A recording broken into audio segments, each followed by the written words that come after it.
Hello and welcome trading with options. मेरा नाम है केशव गुप्ता और मैं आपको बताने आया हूँ कि सिंपल तरीके से बैंक निफ्टी का एनालिसिस आप कैसे कर सकते हैं। अगर आप बिगिनर भी हैं तो मैं आपको बड़े आसान तरीके से समझाऊंगा कि बैंक निफ्टी का एनालिसिस कैसे करते हैं और आपको ट्रेड कैसे करनी चाहिए। जैसे कि मैं कल भी बताया था, कल वाली वीडियो में अगर आपने नहीं देखी तो आप देख सकते हैं उसको, कि मैंने कल बताया था कि आज मार्केट रेंज बाउंड रहेगी। अगर अपने लेवल्स पे ट्रेड होता है तो वहाँ पे आप ट्रेड लेंगे, अदरवाइज़ आपको नो रेंज मतलब रेंज बाउंड ही मार्केट रहने वाली है। तो मार्केट वहीं पे रही, 34,600 पे कल बंद हुई थी और आज भी 34,600 पे ही आई। मार्केट में काफ़ी वॉलेटिलिटी थी, मार्केट नीचे गई, ऊपर गई, नीचे आई, बट बंद वो वहीं पे हुई जहाँ पे अपनी रेंज थी। तो हमारा स्टॉप लॉस भी इसमें ही हिट हुआ। हम जो अपने अकाउंट हैंडल करते हैं, अपने जो संभालते हैं, उसके अंदर भी हमारा काफ़ी लॉस हुआ। मार्केट ने जब यहाँ पे ऊपर की साइड मोमेंट पकड़ना शुरू किया, जब इसने अपना डे का हाईवे तोड़ दिया, तब जाके हमने यहाँ यहीं पे एग्जैक्टली हमने अपना शॉर्ट स्टाइल को हमने एग्जिट कर दिया। फिर हमें लगा कि शायद मार्केट में ब्रेकआउट आएगा तो हमने पीई होल्ड करके रखा। पीई को सेल करने का मतलब ये होता है कि मतलब मार्केट ऊपर जाएगी, पर वो वापस नीचे आ गए तो हमारा पीई में भी हमारा जो स्टॉप लॉस था वो हिट हो गया। बहुत सारा हमारा स्टॉप लॉस हिट हुआ और हमें लॉस का सामना करना पड़ा। मेरा लगातार 2 दिन से लॉस हो रहा है, तो इसलिए मैं एक तरह से रिकॉर्डिंग भी नहीं कर पा रहा, क्योंकि मैं रिकॉर्डिंग करता हूँ तो मेरा वहाँ पे रिकॉर्डिंग में सारा ध्यान चला जाता है और फिर वो फिनिश भी नहीं हो पाती और फिर वो बीच में अटक जाती है। ना मैं वीडियो पोस्ट कर पाता, ना मैं ट्रेडिंग पर ध्यान दे पाता। तो एक इम्पॉर्टेंट अनाउंसमेंट ये है कि जब मेरा कंसिस्टेंसी मेरी टीम मेरे पास आ जाएगी, प्रॉफिट भी कंसिस्टेंसी होगा, तब मैं आपके सामने प्रॉफिट डालूंगा। आपको पता है कि लास्ट वीक मेरा 5 में से 4 दिन प्रॉफिट हुआ था, राइट।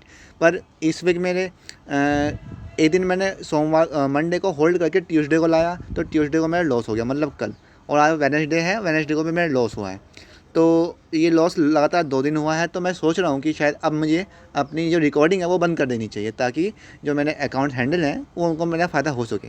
तो जब मेरे पास कंसिस्टेंसी आ जाएगी, मेरी टीम वापस आ जाएगी, तो मैं फिर से एक बार वो सीरीज स्टार्ट कर दूँगा। ओके, तो लॉस तो होते रहते हैं, कोई दिक्कत वाली बात नहीं है। पर हाँ, आपको इस बात का ध्यान रखना पड़ेगा कि आपको ऐसा कुछ नहीं करना है जिससे आपका ध्यान भटके और आपका लॉस हो। मैं प्रॉफिट करूँगा। एक काम क्या करूँगा, जब भी मेरा प्रॉफिट होगा तो मैं उसका एक छोटा सा स्क्रीनशॉट लेके इस वीडियो में डाल दिया करूँगा, ताकि अगर पता लगता रहे कि मैं कंसिस्टेंसी कर रहा हूँ या नहीं कर रहा। क्योंकि शिकायत करने वाले बहुत हैं, है ना। तो सबको दिखाना पड़ता है प्रूफ। सो अब हम बात करते हैं एनालिसिस की, कि एनालिसिस आप कैसे कर सकते थे। ऑलराइट, तो मार्केट में सबसे पहले हुई थी gap up, sorry flat opening. Flat opening के बाद वो नीचे से आया, ठीक। उसने अपनी इस ट्रेंड लाइन का बड़ा सपोर्ट किया, इस ट्रेंड लाइन का, राइट। फिर वो यहाँ पे ऊपर गया। ऊपर कब गया, तब उसने अपना डे का हाई तोड़ा। तब हमको यहाँ पे लगा कि शायद आज तो ब्रेकआउट पक्का है, बट उसने 34,900 से जब वो नीचे आ गया, तब वो यहाँ पे कंसोलिडेशन रहा और काफ़ी हद तक मार्केट कंसोलिडेशन में रही। कल मैंने कहा था कि रेंज बाउंड रह सकती है, क्योंकि मंथली एक्सपायरी है। तो शायद मंथली एक्सपायरी के दिन आपका एक अच्छा मूव आ सकता है। ये नहीं कह रहा कि मैं पक्का आएगा, पर हाँ, एक अच्छे मंडे को पहले अच्छा मूव आया, फिर मार्केट देखो 2-3 दिन तो होल्ड करता है।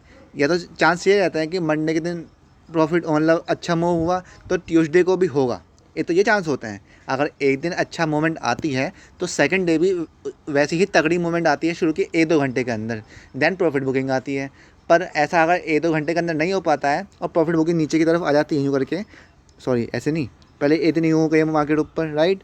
फिर मार्केट या तो अगले दिन भी बहुत ऊपर जाएगी, अदरवाइज़ वो ऐसे ही करके कंसोलिडेशन कर जाएगी, फिर थोड़ी सी रिकवरी आएगी। ऑल राइट, ऐसा ही हुआ है ट्यूसडे वेडनेसडे को। 2 दिन तक मार्केट अब यहाँ पे साइडवेज हो चुकी है। अब थर्सडे को मंथली एक्सपायरी है। तो आपके लिए लेवल्स क्या क्या बनते हैं मैं आपको बताता हूँ। तो लेवल्स तो आपको वैसे मैं कल भी बताया था, तो कल वाली लेवल ही आज काम करेंगे, क्योंकि मार्केट वहीं पे बंद हुई है। तो ऑब्वियसली आज 34,900 पे से वापस आया है। तो 34,900 तो है ही, पर आप 34,900 को मत लीजिए, आप लीजिए 35,000 को, 35,000। ओके, 35,000 अपसाइड, और 35,000 अपसाइड को ब्रेक करता है तो आपको 35,200 का भी देखना है, क्योंकि मार्केट यहीं से वापस आई थी जब मैं ये एरो कर रहा हूँ यहाँ से। तो आपके लिए ये लेवल्स भी इंपॉर्टेंट हैं, 35,000, 35,200। ऑलराइट, अगर मैं नीचे के साइड की बात करूं तो नीचे के साइड में आपको ये एक ट्रेल लाइन दिख रही होगी, ये तो 34,600 एक अच्छा लेवल है। 34,600 पे ही बंद हुआ है, पर 34,600 का अगर फ्लैट खुल के 34,600 को नीचे की तरफ क्रॉस करता है तो आपको नीचे के साइड 200 पॉइंट आराम से मिल सकते हैं। तो आपको 34,400 तक का टारगेट ले लेना है। 34,400 के नीचे कौन सा लेवल है, 34,150। 34,150 के पास से ही मार्केट पहले बाउंस की थी, तब वो जाके 35,000 तक गई थी। ओके, तो आपको ये लेवल ध्यान रखना है। एक बार फिर रिपीट करता हूँ, आपके अगर बिगनर है तो आपको भी सहायता मिल जाएगी इससे। अगर market gap down gap up कुछ भी करके 100-200 अंक से ऊपर तो खुलने नहीं चाहिए, हद से 300 अंक खुलेगी। ओके, तो 34,600 है। अगर मान लो कि 34,600 से लेकर 34,900 के बीच में खुलती है और फिर वो 35,000 को ऊपर की तरफ क्रॉस करती है, 35,000 को ऊपर की तरफ क्रॉस करती है। देखो 34,600 पे बंद हुई है तो गैप अप होना होगा तो 200-300 अंक होगा हद से हद, राइट। तो मतलब कि 35,000 से नीचे ही खुलेगा, ये बात पक्की रही है। तो 35,000 के ऊपर जाता है, कोई 5 मिनट की या 15 मिनट की कैंडल ऊपर क्लोज करती है बिना बड़ी विक के। विक से मतलब ये होता है कि जो एक मजबूत कैंडल होनी चाहिए बॉडी वाली, ठीक है, अच्छी ग्रीन कैंडल होनी चाहिए, तो वो ऊपर की तरफ क्रॉस कर जाएगा और आपको 35,200 तक के लेवल आराम से मिल जाएंगे। ऑलराइट, अब बात करते हैं नीचे के साइड की। 34,600 पे मार्केट बंद हुई है, 34,600 पे मार्केट बंद हुई है, तो आपके लिए लेवल्स क्या होंगे? अगर मार्केट गैप डाउन खुलती है वही 200-300 खुल सकती है। तो मैंने आपको बताया कि 34,600, 34,400 और 34,150। ऑलराइट, 34,600 पे खुलती है फ्लैट खुल के, तो आपको 34,400 तक के लेवल देखने हैं। अगर खुले ही 34,400 पे तो आपको फिर 34,200 का लेवल देखना है, ठीक है। जो ये लेवल्स मैं बताता हूँ, इन पर कोई कैंडल क्लोज करनी चाहिए, बड़ी मोटी कैंडल, चाहे जिस साइड भी क्रॉस करे उस साइड आपको ट्रेड ले लेनी है। मान लो कि इस वाले लेवल पे कोई विग वाली कैंडल बन जाती है और कमज़ोर कैंडल होते हैं विग वाली कैंडल, तो वो ऊपर की साइड जाएगा क्योंकि वहाँ से रिवर्स एक प्रेशर बन चुका है कि वो वहाँ पे क्रॉस नहीं कर पा रहा है, रिजेक्ट हो गया, तो आपको फिर ऊपर की साइड ट्रेड ले लेनी है। तो ये लेवल्स बहुत काम के होते हैं गाइस। मैं तो ऑप्शन सेलर हूँ, मेरे को तो ऑप्शन सेल करने होते हैं, उसमें कोई ऐसे लेवल्स का काम नहीं होता है। लेवल्स का काम पड़ता है स्टॉप लॉस को से निकलने के लिए, मतलब कि एक लेवल होता है ना कि उसमें आपको कब बाहर निकलना है लॉस से, तो ये लेवल्स में जब काम करते हैं। पर आप ऑप्शन बायर हो, मैं आपको उसी नज़र से देखता हूँ कि आप ऑप्शन बाय करोगे, POC बुक को बाय करोगे, तो आपके लिए लेवल्स बहुत इंपॉर्टेंट हो जाते हैं। यूट्यूब पे आपको ऐसे कोई डिटेल में नहीं बताएगा जैसे मैं आपको बताता हूँ। तो वैसे भी अगर आपको कोई जानकारी चाहिए हो ट्रेड के बारे में तो आप मुझसे व्हाट्सएप पे कांटेक्ट कर सकते हैं। मैं आपको पूरी नॉलेज दूंगा कि ट्रेडिंग कैसे करते हैं और ट्रेडिंग के बारे में क्या मिथ हैं, क्या साइकोलॉजी होता है, सब बताऊंगा आपको। पर हाँ, आपको ज़रूरी है कि आपको मेरे को समझना पड़ेगा और मुझे आपको समझना पड़ेगा।